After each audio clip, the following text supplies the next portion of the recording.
In a world of podcasts, one rises in the night to destroy them all. The elder god in an ocean of noise, the Cthulhu of the airwaves. This is Spoiler Country.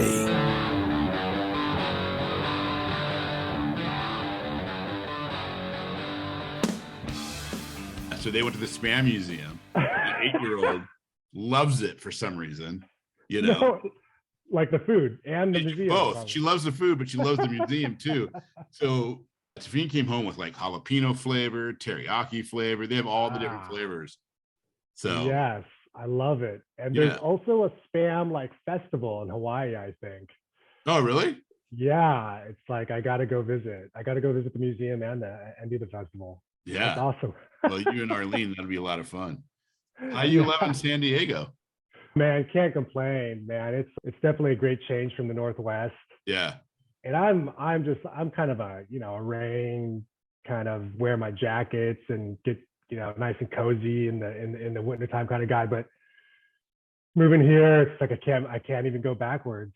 It's you're like, it can be nice all the time. What? All the time. Yeah. Oh, that's and where are you? I forget. I live in Seattle. Oh, that's right. Yeah, I actually. Are you on the east side? What's that? Are you on the east side? Yeah, bro. I just bought a house in Snohomish. Oh wow, great! Just last November, so November 2020. Wow, congrats, man. Yeah. Thanks, man. Yeah, it was. It was good. It's been good. It's. I guess super lucky. We got like this 2,600 square foot house, 5 bedrooms, a good amount of property. Not a lot, but a good amount. Yeah. And we got it for like $475, and then 2 months later, it jumped to like 620,000 in value. And now Redfin has contacted us multiple times saying we'll buy your house sight unseen for $7. Redfin was wow. Yeah, that's insane. Everything jumped up. It's pretty much the same here. Yeah. So fortunate that just in a year or two it jumped up 200K. Yeah. Jeez. Yeah. You're another friend that another person I know that moved out there.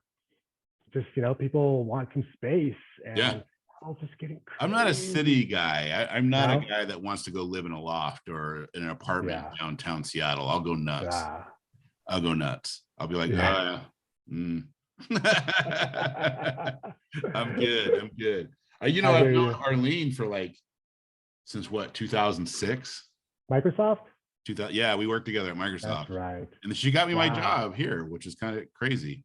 That's right. Yeah. It's all, when I look back on the jobs I got, it was kind of the same way. I knew somebody and then things clicked. It's good stuff. Here we are. And you have a family, right? Yep. You have girls? Yep. Wow. How many? Yep. Just one. Oh, beautiful. Just one. She's 8. She was born right after. She was born September 27th, 2013. Okay. And Enzo was born when?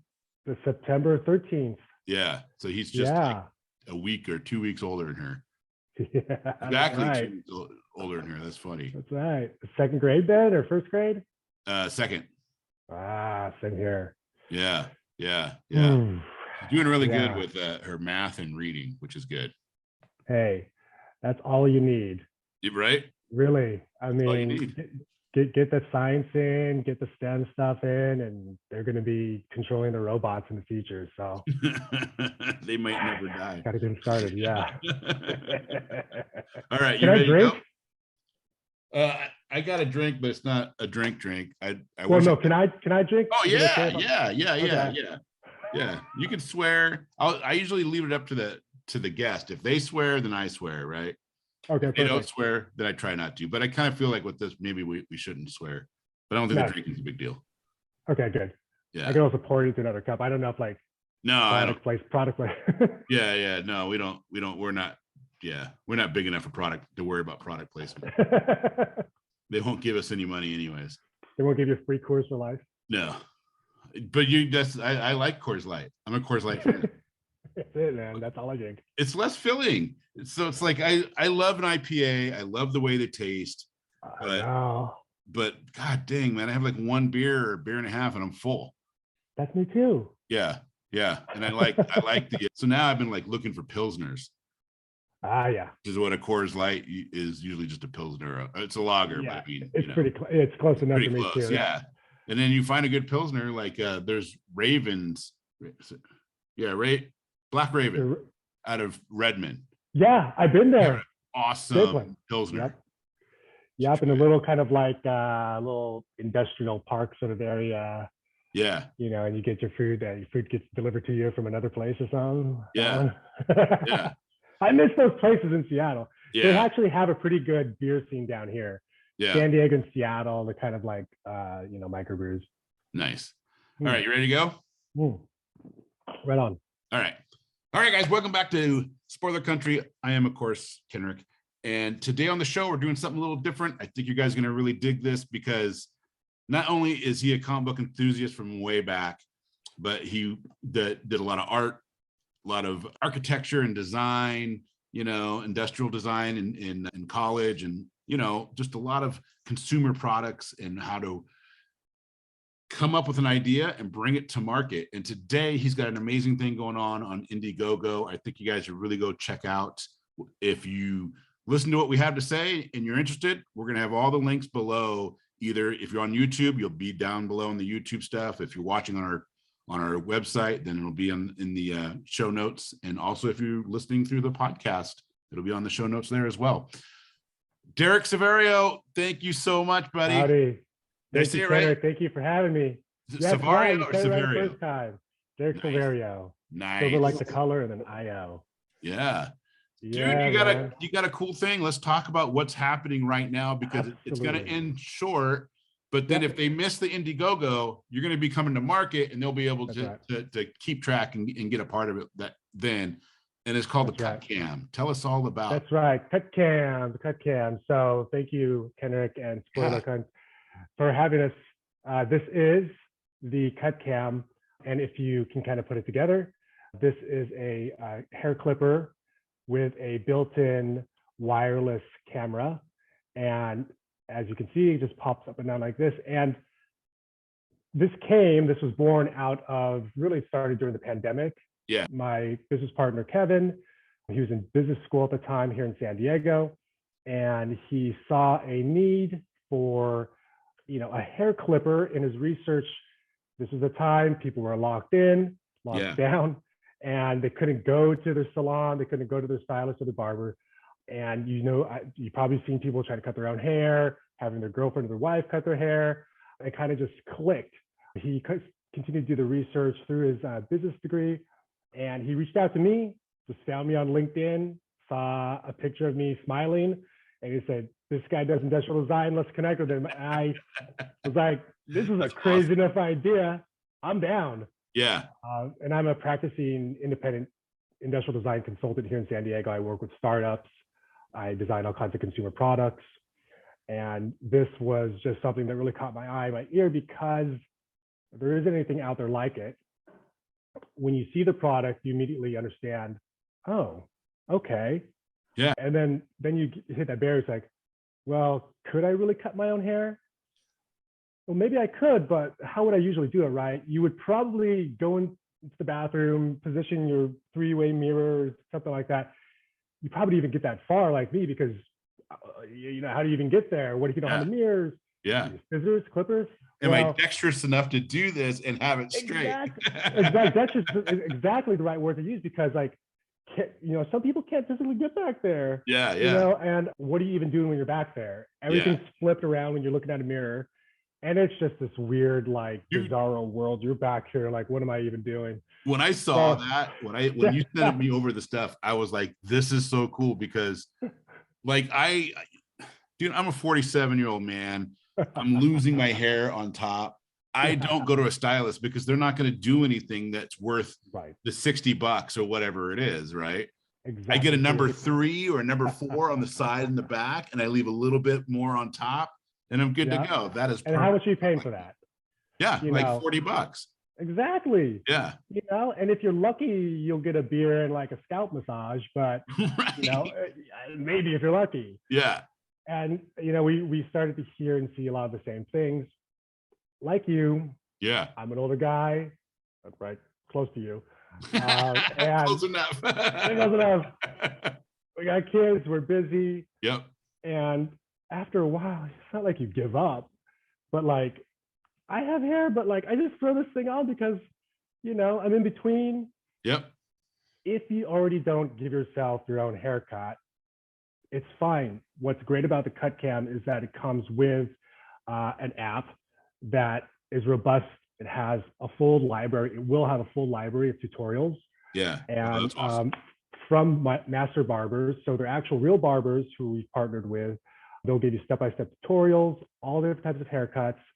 Now it's perfect for if you're dexterous enough and have enough patience to learn, which it doesn't take very long. If you visit our website, you'll see the people who use the CutCam for the very first time. And this is just a prototype. It's not going to be, it's going to be way more fine-tuned and just svelte and more compact when we get finished with production. But you'll see that people picking this up for the first time can use it instantly, just a little bit of coaching, and you'll get better like with anything else. That's awesome. So if you need a full haircut, just trimming up the neckline, which often is the case when you're just in between things. Say, you got to go to a wedding, a job interview, a hot date, whatever.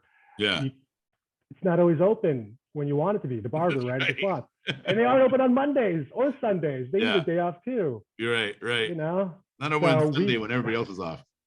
Yeah, exactly. And you can't get there, you know, during work hours, and maybe now you can with remote and stuff. But try getting there, beating traffic, finding the lines. You got to make an appointment. What if you forget to make a scheduled appointment? And so we're really putting the control and the creativity in your hands back into the consumer's hands. So think about it, like what else is there that's left that hasn't been, you know, democratized or given back to the consumer? You can cut your own nails. You can, for women, you used to have to go to the, you know, salon or whatever to do your eyebrows or your nails or your, you know, your eyelashes nowadays. You can do all of that yourself. You can cut your hair yourself. Yes, you can. You just haven't had a tool. And I'm not just trying to say that in a kind of a marketing spiel aspect. There just really hasn't been a tool that's been able to be connected to a smartphone in a modern way. It connects to your iPad, your iPhone.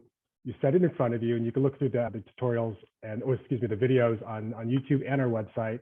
CutCam.co. CutCam.co and the Indiegogo page. You'll find us there too. So we're really excited about this. I'm an industrial designer and co-founder, so I spent a lot of time ensuring the function and the form of this. It has to be a solid clipper, straight away, and then it has to be, you know, comfortable enough to use and not too exotic in form and shape that you can't, you know, also deal with it in all those different places. It's easy to connect to your phone, and you know, when we get it out there in the public, you'll see that it's going to be a paradigm shift a little bit, you know, because people haven't had the muscle memory to use something like this. But we're confident that just a couple more times, it won't take long. I mean, how many? You said you spent $40, you know, each time you go to the barber salon. I spend more than that.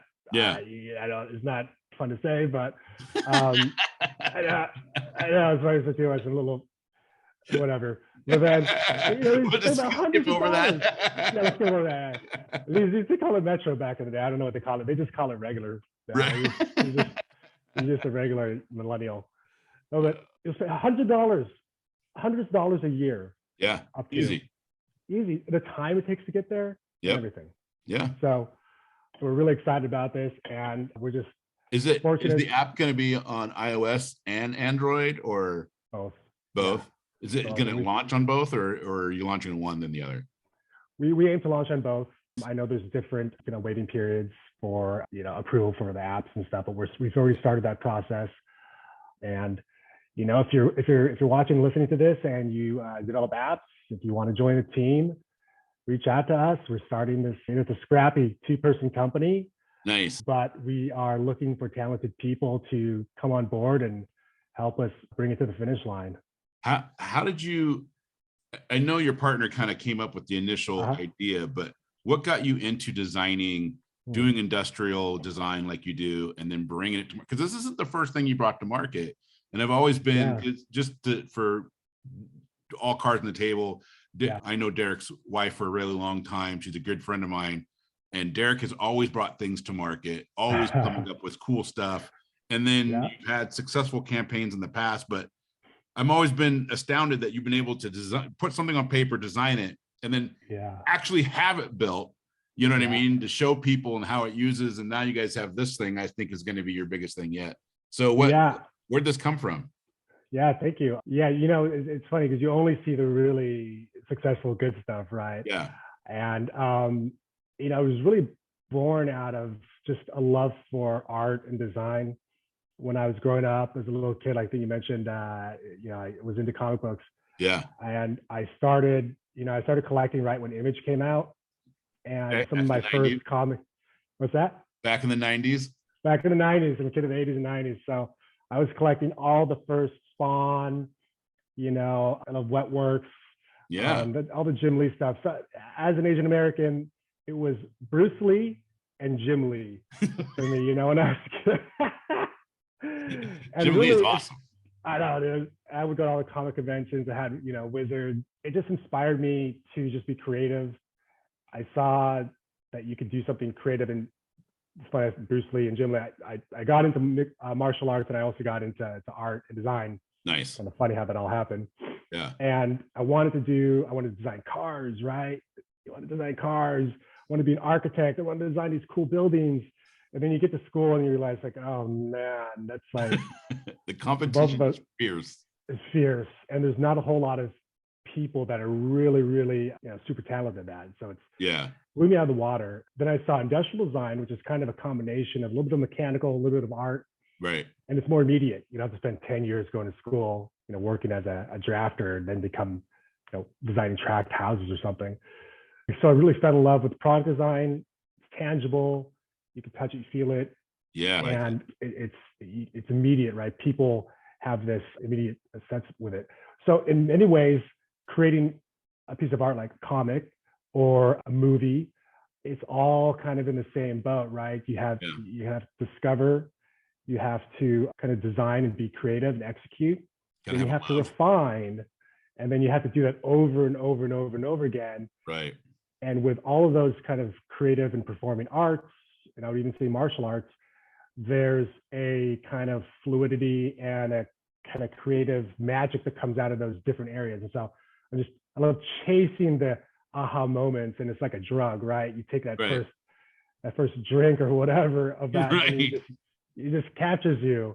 And so what you also haven't seen are the kind of the failures and the missteps along the way.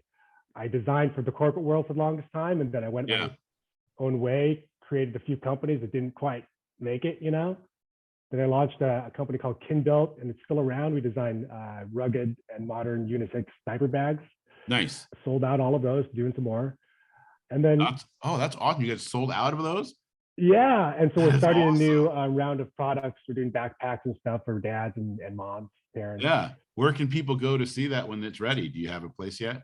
Yeah, well, right now there's still a few left of our messenger bags. They can go to kinbuilt.com, K-I-N, K-I-N as in Nancy. Oh. Kin, like I like kind of a family, the kin spirit. KINBUILT.com. Cool. We're gonna make sure to add those in, because thank you, sir. Yeah. And so that's kind of how it came about, being able to design things, see it, sketch it, manifest itself, and sell it. And with the advent of modern technology now, 3D printing, on-demand manufacturing, like I said earlier about the democratization of things like photography. You don't have to be a photographer to photograph great things. Yeah. You don't have to be a machinist to make something cool with a 3D printer or you know, an additive, you know, prototyper. You don't have to be a web developer to make a cool website. Yeah. And in the future, you won't have to be an engineer or designer to make something like this. You will be able to make it and share it and sell it. It's kind of crazy. In not too many years. I mean, it's crazy. Does it make you nervous? It does make me nervous. I'm going to be, my job is done. I mean, they say creativity is going to be like the last thing you need to have before the robots all take over, but I know, I think they could even be more creative than us at sometimes. Sometimes, man, some of that AI stuff, it's scary, dude. You're like, what the hell? I always worry. I tell people all the time, I said, you need to have some you gotta start thinking about things, because as what's weird is when you look at AI and the fact that the stuff can end up being like, you could get a piece of fruit that no human hands have touched until you touch it. You know what I mean? Until you're eating it. You're the first human to touch it and eat it. And it's gone, and everything getting it to the seed being planted, to the picking, to the fertilization, to the water, all of it is done through AI. Then it gets to it. And what that does is it causes huge upfront costs, but then all of that, because everything's automated, it drives all the costs down to where so like in 100 years, food might be a lot cheaper than what it is today. And then they have to start thinking, like, do you know Andrew Yang? Oh, yeah. Yeah. So he talked about this on his campaign. And I love that guy, because he just talked about some really interesting things that he was like, look, we have to start looking at things when humans aren't working like they are today, because it's going to happen. Yeah. And he's the canary in the coal mine, or we are. He's really, and full disclosure, a big backer, Andrew Yang all the way. Yeah. Oh, yeah. Oh, that's hilarious. That was not planned by any stretch. Because I'm Asian. I was looking at the first 200,000 supporters or whatever, speaking some truth, because so many of our jobs are what we know as, a valuable job. It's just not going to be the same. What are we going to be doing? Hopefully, we're going to be more creative and expressing ourselves with a lot less wasted inefficiency. Yeah. Dude, I tell you, when the truckers get replaced by self-driving semis, and they're able to go all the way across America without having to charge, and they're all electric. Yeah. I worry about those small towns, because they rely on them in between. And somebody like Andrew, it doesn't have to be him, but somebody like him that's having the vision to say, we need to start thinking about this now, so that we're ready for when things do start to go like that. I think it's important. And because we just, as Americans, we aren't thinking about it until it's happening to us. Right. And we really should be starting now. Right. We should have learned from the past, when the coal and pollution and everything else that's happening. You're like, oh. No. So tell me about Ken Belt, man. I went to the website. I'm looking at these bags. These are cool. Yeah, thank you. Did Enzo inspire these? Absolutely. Did your boy inspire these? That's right, my boy Enzo. So we were talking, our kids are around the same age. So I was working in Woodinville in Seattle there for a company called BDA. I was designing video game controllers. I designed controllers, third-party controllers for the Xbox, PlayStation, Wii, DS, accessories. I designed a Batarang controller that came out with the Arkham Asylum game. Oh, cool. So I went to E3 and they debuted it. It was a little kind of kitschy thing. It looks like a Batarang. Yeah. It was really cool. Was it comfortable? Was it good to play with? Yeah, it was great to play with. There was a wired and a wireless one. Nice. It had like force feedback and all that. All of it, man. But it was like a limited the Rumble edition pack when I was a kid. Yeah, I Rumble. And so I was into that kind of stuff, and I had a whole team there making video game accessories and stuff. And then they just like floored the whole place. They just like laid off like 40 people. Oh. And I was just kind of in this, you'll get in these times in your life. Turns younger. Yeah. Well, the company went full on into making these controllers that we sold into the Apple store at one time. And you see them all nowadays, but you can put your iPhone into a controller, right? Yeah. You've seen these things and expand sometimes, or a thing flips up. Yep. We're the ones who started that. I have the Razer one. The Razer one, Xbox One for the Xbox Online for my phone. Yeah, which is nice. It's well done, but they probably copied us. Which, I mean, if you look at it, and no foul on them, they're a great company. They, it just wasn't the right time for that, and some would argue it's probably not even right now. Just the gameplay, the experience. Yep. Still, people want it to be a real thing, but unless you have the content and it's just seamless, it just never stuck on. They sold in the Apple Store, which was a big thing, but then they just poured a bunch of money. Anyways, still a great company, laid off 40 people. yeah, You come into these times in your life, you're like, what do I do now? And you could, put your head down and maybe just get some whatever job. But I decided to just go full force into designing my own brand and having my own company. At the same time, I had my first kid. yeah, And everything just aligned. That's when we moved to San Diego. And making something physical is really, really hard. yeah. So I when you said you're amazed by it, I'm still amazed by it. When I see people on like Shark Tank, which is like mom and pop, like, I'm gonna make this thing. I've been doing it for almost 20 years. It's still looking hard. Yeah. It's so hard. That's why they call it hardware, because it's hard to make something with moving parts that connects to a phone. Yeah, I love it. That also has a battery and a motor. Now that's even harder.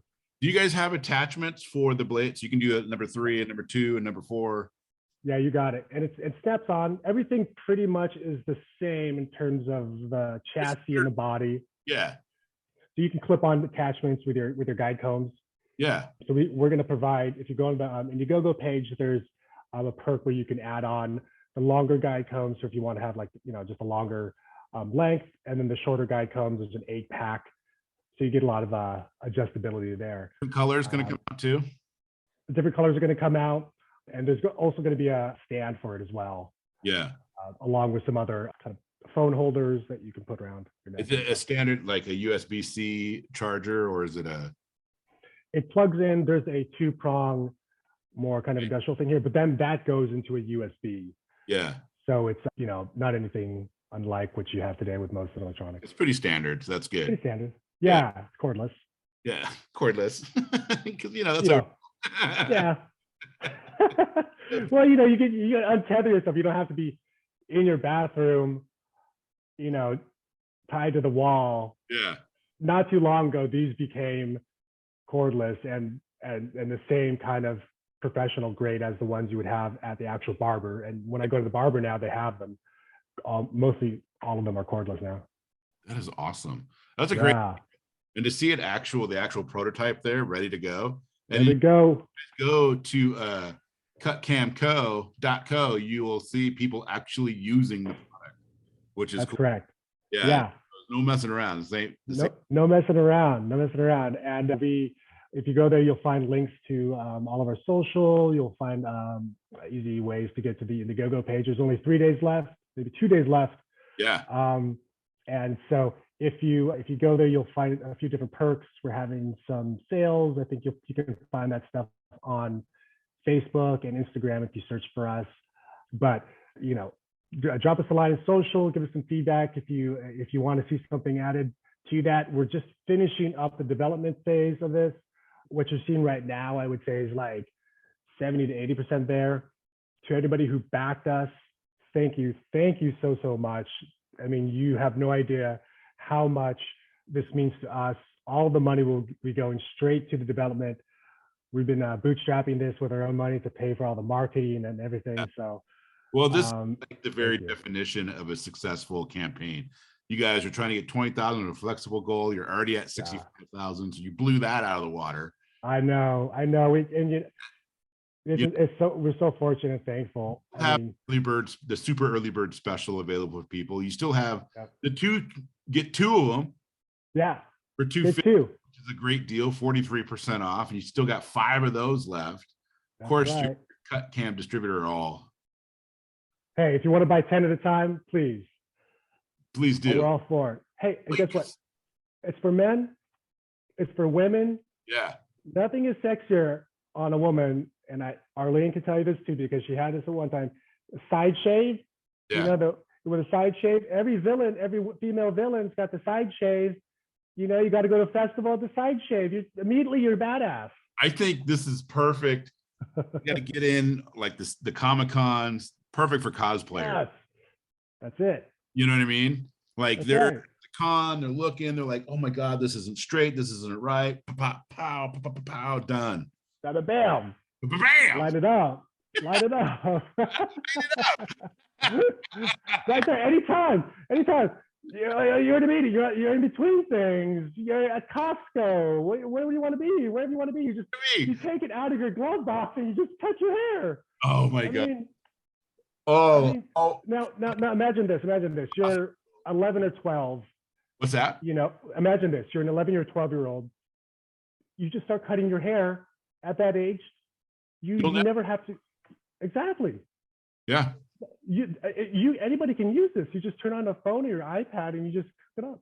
Dude, when I was in my late teenage to about 25, I had the full-on grunge haircut where I had the long hair top shaved all the way around the back and front. You know what I mean? Yes. All this hair went down to past my shoulders. I'd keep it up in a top, what do they? Top knot, little bun. Yeah, no, I didn't do the bun, just the ponytail, because don't do the man. A little bit of a rat tail, but not. Yeah. And that, I'm telling you, I would have loved that thing. Yeah. I want one now, actually, because that'll be perfect for me. We'll get you set up. Don't worry about that. Yeah, I love it. Derek, dude, this was awesome. Well, thank you so much, Ken. I really enjoyed it. Check out the CutCam. I think you're going to be, when you first hear about it, you kind of laugh, and then you see it, then you see it in action, and you're like, oh my God, I can totally use that. I think once it's out after Indiegogo and it's out, this is going to be the perfect Father's Day's gift. Absolutely. Christmas gift. If your mom is somebody who likes their hair short and does things, perfect for them. Grandma. Grandpa. Yeah. Everybody in the family, man. I love it. Follow us. Even when we're done, we'll be on demand on Indiegogo. You can still support us. So follow us on our social media. Hulk smash that like, subscribe, follow us, tell your friends. There's only 2 days left, but keep up with us, and we'll make sure that we keep sharing you all the good stuff that we've got. That's perfect, dude. Hey, thank you so much. All right, man. Well, we'll chat, guys. Let's get you on again after the campaign's done. Absolutely. And then when people are able to order it. Absolutely. We'll come through and we'll tell everybody, we'll give you guys a code and stuff so you can get a little bit of a discount. There you go. Perfect. All right. Thank you, Kenrick. Appreciate it. Thank you so much.